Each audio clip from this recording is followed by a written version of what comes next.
Baik, perkenalkan kami dari kelompok 4 kelas A mata kuliah manajemen proses bisnis. Saya perwakilan dari kelompok 4 bertugas untuk menjelaskan studi kasus kami di apotek Sehati. Adapun yang pertama kita lihat struktur organisasinya. Kita ketemukan ada apa, PSA itu sebagai pimpinan, dan di bawahnya itu ada APING yang bertugas sebagai asisten pendamping. Lalu di bawahnya ada 4 bagian, 4 bidang, ada usaha, asisten proyek, asisten apoteker, pelayanan dan peracikan resep, petugas gudang dan bendahara. Di bawah bendahara ada kasir, petugas wilayah keuangan. Di bawah asisten apoteker itu ada juru resep, dan itu di bawah tata usaha ada karyawan pembantu. Lalu fungsi dari tiap bagian. Yang pertama itu APA dan PSA itu sebagai apoteker pengelola apotek atau pemilik sarana apotek, memimpin seluruh kegiatan apotek tersebut, yang bertanggung jawab penuh untuk mengelola apotek meliputi beberapa bidang, yaitu pelayanan kefarmasian di bagian obat yang melayani pasien dan kesediaan farmasi atau obat sesuai dengan resep yang telah diberikan dokter. Yang kedua itu administrasi dan keuangan, mereka yang memiliki tanggung jawab dalam keuangan apotek tersebut. Yang ketiga itu ketenagaan atau personalia. Keempat, penelitian pembangunan apotek, mereka yang meneliti dan merancang pengembangan apotek dan mengawasi jalannya kegiatan apotek tersebut. Yang di bawah itu ada APING, apoteker pendamping, itu melaksanakan tugas dan kewajiban apoteker pengelola apotek apabila apoteker pengelola apotek yang bagian atas atau pimpinan mereka berhalangan selama jam pelayanan apotek, yang bertanggung jawab penuh untuk mengelola apotek yang meliputi beberapa bidang, yaitu pelayanan kefarmasian dan administrasi keuangan. Lalu proses bisnisnya dapat kita lihat di sini, yaitu pengorderan obat. Berikut proses bisnis apotek Sehati menurut kelompok kami. Yang pertama itu ada dari pelanggan akan mengorder obat, lalu apoteker akan menerima pengorderan tersebut dan melakukan pengecekan apakah obatnya ada atau tidak. Lalu yang kedua itu di sini ada terjadi dua kemungkinan. Yang pertama itu kemungkinan pertama, obatnya ada. Jika obatnya ada, maka apoteker akan memberikan obat kepada kasir, dan kasir akan membuat faktur penjualan.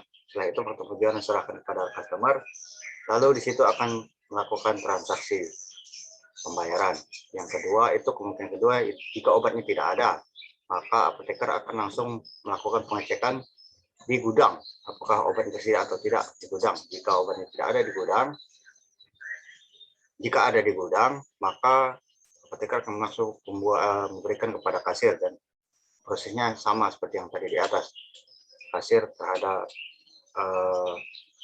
customer. Lalu jika obatnya tidak ada di gudang, maka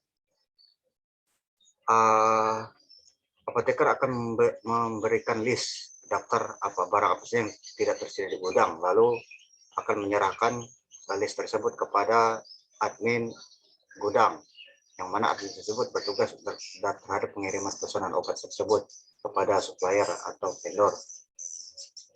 Lalu di bawahnya flowchart proses bisnis tersebut bisa kita lihat di sini, di contoh flowchartnya,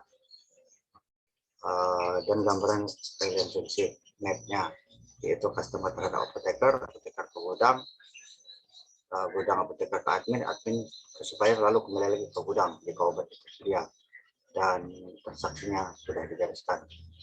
Lalu pengukuran kinerja menurut aspek waktu, dimulai dari customer akan memesan obat, itu paling tidak membutuhkan waktu itu dari dia memesan sampai melihat-lihat obatnya ada atau tidak, atau bertanya kepada apoteker, paling tidak membutuhkan waktu 2-5 menit.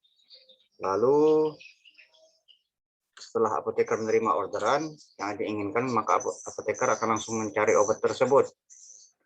Di sini apoteker membutuhkan waktu paling tidak 2-6 menit untuk mencari obat tersebut. Jika obatnya ada, apoteker akan langsung memberikan obatnya pada kasir dan memberitahukan kepada customer untuk bisa melakukan pembayaran obat sesuai dengan faktur yang diberikan hasil tersebut. Setelah itu menerima obat dari apoteker, kasir membutuhkan paling waktu 1-3 menit untuk membuat faktur penjualannya. Setelah itu kasir memberikan faktur penjualan dan obatnya pada customer, customer akan melakukan pembayaran. Di sini paling tidak dari dia datang dan obatnya tersedia sampai melakukan pembayaran membutuhkan waktu paling tidak 10 sampai 13 menit. Dan jika obatnya tidak ada, maka apoteker akan melakukan pengecekan di gudang. Di sini membutuhkan waktu paling tidak 10 sampai 15 menit. Maka apoteker akan memberitahukan kepada customer bahwa obatnya lagi kosong atau tidak, kalau memang tidak tersedia lagi dalam gudang. Di sini apoteker akan langsung segera ke gudang, mengecek obat apa saja yang kurang untuk pengecekan keseluruhan obat dan melihat apakah ada yang kurang dan tidak. Itu paling tidak pengecekan itu 2 jam sampai 3 jam atau bisa lebih lambat lagi 3 sampai 4 jam tergantung kondisi gudang seperti apa. Setelah melakukan pengecekan di gudang, maka apoteker akan menghubungi admin apotek untuk memberitahu obat apa saja yang kurang dan listnya diberikan kepada admin apotek. Paling tidak membutuhkan waktu 30 sampai 60 menit untuk menginformasikan obat apa saja yang kurang di gudang apotek tersebut. Berikut itu, setelah itu admin apotek akan buat faktur pembelian. Faktur pembelian membutuhkan waktu paling tidak 30 sampai 60 menit untuk melakukan pesanan terhadap supplier, entah itu melewat PC, laptop, atau handphone, dan menggunakan email atau sosial media lainnya, tergantung pesan yang lebih mudah seperti apa. Setelah supplier menerima faktur pembelian, maka supplier akan segera memproses pemesanan obat tersebut. Akan paling tidak butuh waktu 120 sampai 240 menit, 2 sampai 4 jam untuk mengambil obat tersebut dan melakukan pemesanan lalu mengirimnya. Lalu jika obatnya sudah sampai di admin, maka admin apotek akan melakukan pengecekan kembali obatnya sesuai atau tidak, lengkap atau tidak. Paling tidak butuh waktu 3 sampai 4 jam. Jika sudah lengkap, maka akan melakukan memberikan bukti transaksi, lalu pembayaran terhadap pengiriman bukti pembayaran tersebut pada supplier atau vendor. Lalu jika obatnya kurang atau tidak lengkap, maka apotek akan membuat faktur pembelian lagi. Dan setelah itu rekomendasi perbaikan. Di sini kita lihat jumlah keseluruhan waktu jika customer tidak mendapatkan barangnya, dia harus menunggu paling tidak 5 sampai 7 hari lagi untuk pengecekan gudang dan pengiriman barang sampai dia menerima obatnya di satu apotek tersebut. Berikut adalah rekomendasi terhadap perbaikan tersebut.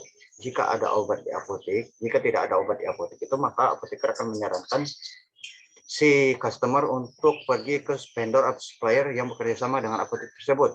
Jadi apoteknya itu tidak hanya bekerja sama dengan satu vendor saja, tapi banyak, agar si customer bisa mendapatkan apa yang dia butuhkan.